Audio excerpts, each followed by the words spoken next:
Hello again, friends. I want to talk to you this time about doing very short sittings, very brief periods of meditation. And I want to talk to you about that because it's something that I'm asked about with great frequency. And this is something that I think comes up for us when we're relatively new to regular meditation practice. But I also think this is something that comes up for us even after we've had a sustained and disciplined meditation practice for many months, even many years, right? Is the idea of a very, very short sitting. And so I'll just offer some of kind of the conventional wisdom that I've come to absorb over the years. And you can do a little research for yourself online and see how you might supplement what I have to offer. Some of this stuff works better for some folks than others, so it's always good to do some investigation. But at the beginning of meditation practice, when we're at the very, very start, we're kind of like, wow, this thing, meditation or even zazen, if we're Zen practitioners, sounds really good to me. And I want to figure out how to get the habit into my life. And at the beginning, it really is pretty much that. It's actually just about habit creation. How do I just get in the habit of doing it? Because I'm smart enough to know that meditation is a long game, right?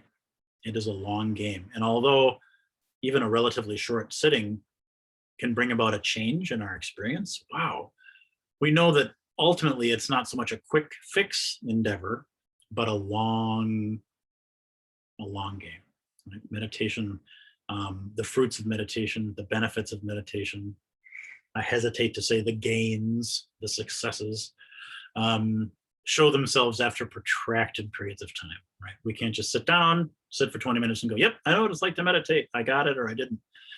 I think all of us are wise enough to know this is something that we devote ourselves to over a long period of time, much like exercise would be, right? Or a diet change. It's going to show itself much more whole in a much more whole sense after a long period of time. So at the beginning, it's all about creating the habit. How do I get in the habit of doing it, right? And there's a lot of conventional wisdom around this. Part of it is just picking the same time every day, the same place every day to help create associations, to help literally create habit energies. After I brush my teeth, I will do my meditation and then I'll have my coffee. After I brush my teeth, I will do my meditation, then I'll have my coffee, right? Repetition, repetition, repetition. Same time, same place, same seat, same cushion, same room. Helps. This literally helps to create that habit. Associating with other activities that I'm already habituated to doing.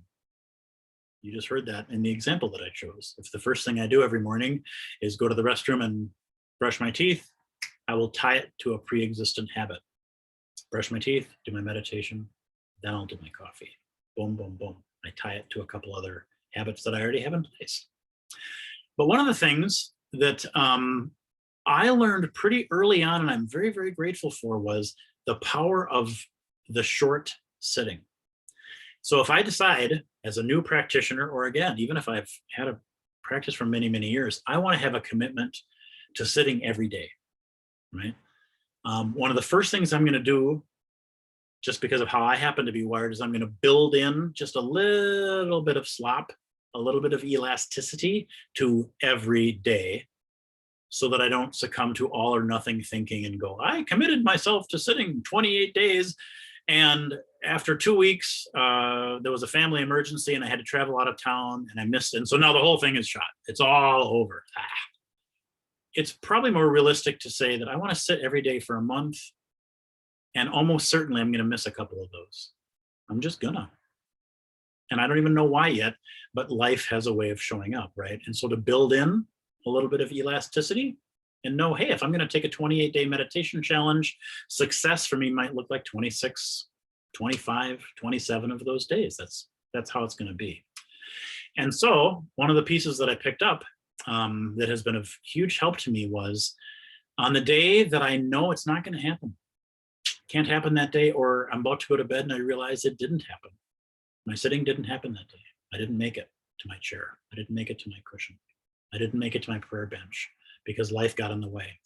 I had a cold, or there was an emergency or something happened that I couldn't have foreseen, I'm going to go through the physical ritual of walking over to my cushion or my bench or my chair, physically sitting down on it, right? Crossing my legs and going, I remember, I couldn't do it today, but I'll see you here again tomorrow. I haven't forgotten. Thank you. And stand back up again. Now that whole ritual takes what, 30 seconds? Maybe a minute tops. But there is something that I have experienced is very powerful about physically going to the space or physically taking the posture of meditation and going, it didn't happen today. It couldn't have happened today. But I remember, and I am still committed. This is something we do for ourselves. But there's a very big difference in my experience between mentally saying, oh, right, I forgot to do that. I'll have to do it tomorrow. Whoops, sorry, meditation, I'll do it tomorrow.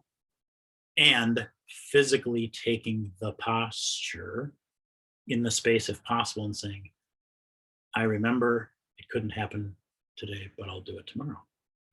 There's a difference there.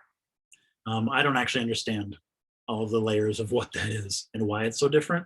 But to me, the felt experience of those two things are completely different. So it reminds me a little bit of the way oftentimes our intentions are impossible to fulfill. You know, I tell you, hey, let's meet together. Later on, we'll have coffee at our favorite coffee shop. That'll be great. I'll see you at 5 o'clock. I'll be there. And then on the way there, oh no, there's a flat tire on my car, breaks down, or I have a flat tire and I go, oh, it's not going to work today. And so I'm going to pick up my phone and I'm going to call you and say, I am so sorry this thing came up. I didn't know this happened, but I've got a flat tire. I've got to have my car towed. I'm not going to make it. I have to physically pick up my phone and physically dial it and use the words, I'm so sorry. Our relationship means a lot to me. Our commitment today, I'm acknowledging it. It's really important to me. And it turns out I can't make it, but I will meet with you again. We will reschedule. It feels a little bit like that with meditation. On the day when I can't make it, it just isn't going to happen for whatever reason. There is something about going through the physical ritual of taking my cushion out, setting it down on my normal spot, setting my body down on it, forming the posture and saying, couldn't happen today, but I remember you. We're still in relationship. We're still in relationship, and this matters to me. And then I, give my little bow. I stand back up again, put my cushion away, and that's it. So in that 30 seconds, right, or 1 minute that it took me to do that simple ritual, something still happened. Something has still happened. I've still gone through the motions of saying, I remember, and my commitment to this practice, my commitment to myself is being physically met for at least a few breaths just to keep it alive, right? There's something about a thread now. Did I do my half an hour? No, I didn't do my half an hour, my 20 minutes or however long, but there's something about physically showing up for myself, for my own commitment in that way that I feel really honors it. And I don't know that you'll have the same experience that I do, but that has been a hugely important thing for me.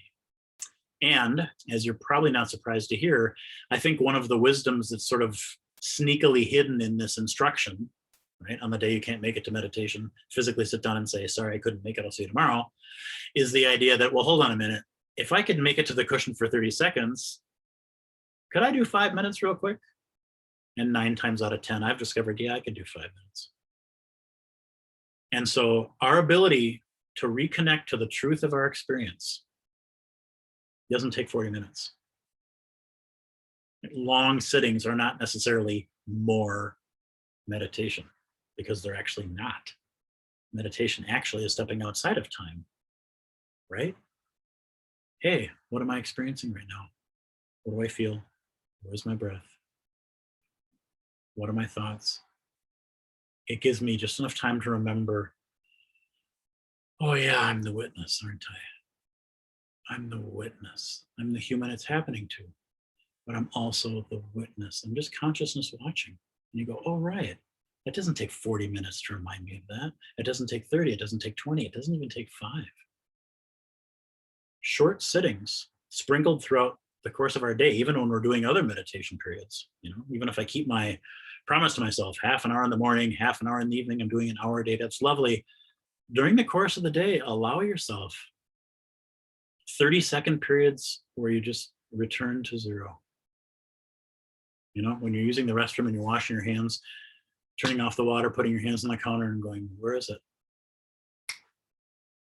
Because it doesn't take time to remember what we actually are. It doesn't take time. How could it? It doesn't make sense that it would take time.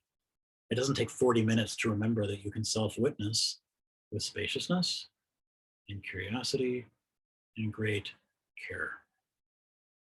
It really doesn't take time. So I'm offering you this just so it gives you something to play with a little bit in your own experience. Really, really short sittings, little moments during the course of the day. You kind of go, take 3 breaths and go, where am I? Right? Not only because it helps us stay connected to our practice, it helps us remember, right, what's happening, but also because there is a deeper invitation there that I won't explore in this talk, but there's a deeper invitation there to actually explore in your own experience. Can I return to zero in 10 seconds? Because it doesn't take time. It shouldn't take time. And sure, we get better at it with time. We get better at it with practice, right? Ironically, paradoxically. But the truth is, there isn't anything that's not right here, immediately available. There is no truth that's hidden about us that takes 40 minutes or 30 minutes or 20 minutes to get to. That doesn't make sense, right? It's good to practice for 20 minutes, for 30 minutes, for 40 minutes. Of course, do protracted sittings. That makes a lot of sense. Different layers of resistance in ourselves show up. All sorts of stuff shows up. Yes, that is good practice. But that doesn't preclude these moments of where am I right now? What's happening right now? Can I touch it right now?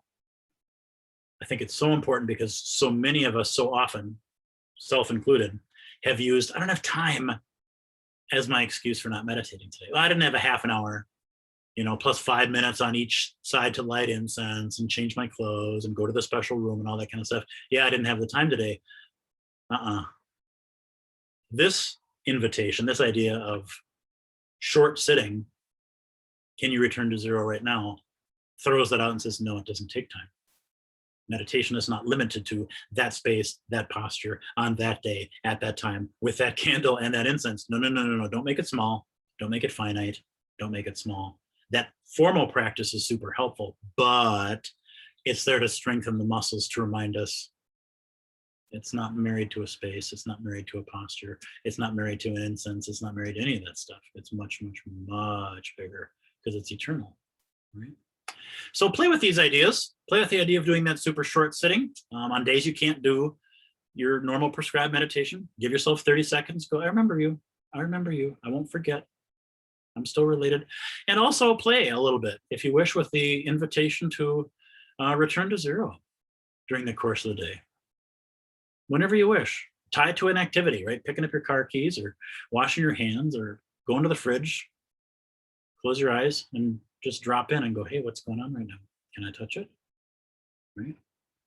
Just to sort of see how that changes your experience of meditation practice. I'm hoping it's an open door for you. That's my hope. All right. Well, thank you for listening to me. It is lovely that you are here visiting this YouTube channel. Thank you so much for your time. Hope to see you at Flying Cloud Zen soon. Okay, bye-bye.